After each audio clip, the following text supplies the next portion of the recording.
हरे कृष्ण कृष्ण कृष्ण हरे हरे, हरे राम राम राम हरे हरे। गुरु ब्रह्मा गुरु विष्णु गुरुदेव महेश्वर, गुरु साक्षात् परम ब्रह्म तस्मै श्री गुरवे नमः। जय गुरुदेव। पाठ करছি শ্রীমদ্ ভাগবত গীতা ভক্তিযোগ একাদশ অধ্যায় শ্লোক নাম্বার 11। অথৈ তদোপসক্ত হসি কর্তুং মদ্যোগমশ্রিত সর্বকর্ম ফলত্যাগং তত কুরু যত্তত্তাবান। অথ মানে আর, যদি, এতৎ মানে এই, অপি মানে ও, অশক্ত মানে অক্ষম, ওসি মানে হও, কর্তুম করতে, মত আমাতে, যোগম সমস্ত কর্ম, অর্পণ রূপে যোগ, আশ্রিত আশ্রয় করে, সর্বকর্ম সমস্ত কর্মের, ফল ত্যাগম ত্যাগ, তত তবে, কুরু কর, যত্তাত্মবান সংযত চিত্তে। অনুবাদ: আর যদি তাও করতে অক্ষম হও তবে আমাতে সমস্ত কর্ম অর্পণ করে সংযত চিত্তে কর্মফল ত্যাগ করো। তাৎপর্য: এমনও হতে পারে যে সামাজিক, পারিবারিক, ধর্মীয় বা অন্য কোনো প্রতিবন্ধকতার ফলে কেউ কৃষ্ণ ভাবনামৃত প্রচারের কাজে সহায়তা করতে অসমর্থ। প্রত্যক্ষভাবে কেউ যদি কৃষ্ণ ভাবনামৃত প্রচারের কাজে নিযুক্ত হন তাহলে হয়তো তার পরিবারের কাছ থেকে আপত্তি আসতে পারে বা নানা রকমের অসুবিধা দেখা দিতে পারে, যার ফলে এই রকমের সমস্যা থাকে।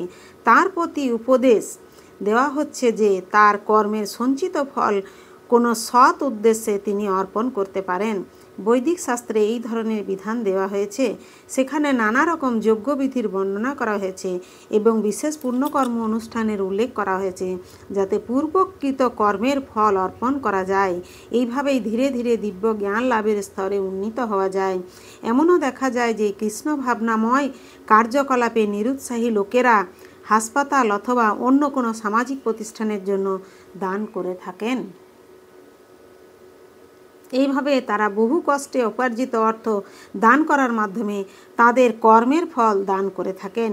এই পন্থাকেও এখানে অনুমোদন করা হয়েছে, কারণ এইভাবে কর্মফল দান করার মাধ্যমে চিত্ত ক্রমশ নির্মল হতে থাকে এবং চিত্ত নির্মল হলে কৃষ্ণ ভাবনার অমৃত উপলব্ধি করা যায়। কৃষ্ণ ভাবনামৃত অবশ্য অন্য কোনো প্রক্রিয়ার উপর নির্ভরশীল নয়, কারণ কৃষ্ণ ভাবনামৃতই চিত্তকে নির্মল করতে পারে। কিন্তু কৃষ্ণ ভাবনামৃত গ্রহণের পথে যদি কোনো প্রতিবন্ধকতা দেখা যায় তাহলে কর্মফল ত্যাগ করার পন্থা অবলম্বন করা যেতে পারে। সেই সূত্রে সমাজসেবা, সম্প্রদায় সেবা, জাতির সেবা, দেশের জন্য ত্যাগ ইত্যাদি পন্থা গ্রহণ করা যায়, যাতে এইভাবে কর্মফল ত্যাগ করার ফলে কোনো এক সময়ে শুদ্ধ ভগবত ভক্তির স্তরে উন্নীত হওয়া যায়।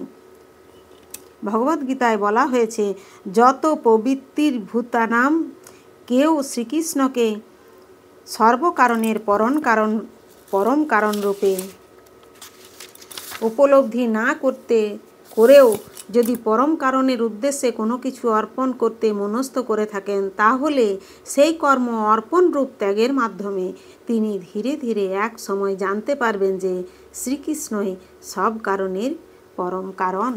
হরে কৃষ্ণ কৃষ্ণ কৃষ্ণ হরে হরে, হরে রাম রাম রাম হরে হরে। জয় গুরুদেব।